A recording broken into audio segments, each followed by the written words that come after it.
What's up, nerds? Scott Solo from the Sarlacc Digest podcast coming at you with another 1-minute toy review. I'm going beyond the pit again. I'm going to Cybertron to review a non-transforming, transforming Transformer. Let's check this out together.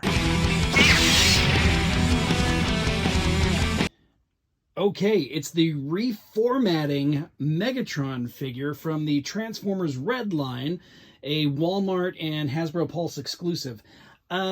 This Megatron figure is pretty cool. I mean, he's got the translucent skin. You can see right through him right there. And then he's got the divider line with the grid on him.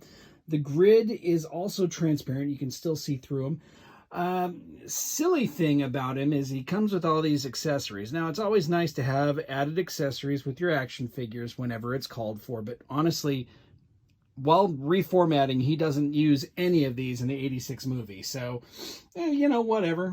That's cool, I guess. They're just going to go into a baggie. He has single articulated knees and elbows. His head's got a good twist to him. So does his torso. His feet are also, they're also articulated, as are his thighs up there.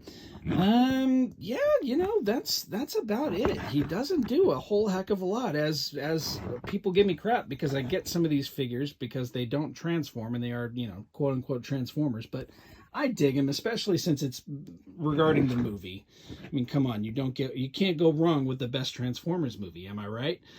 Anyway, that's it. 1-minute toy review, Megatron reformatting from the Transformers Red line. I'm going to keep this one, unlike the Bumblebee who went right back to Walmart. So that's it, everybody. Thanks a lot. Tune in next time and keep it nerdy.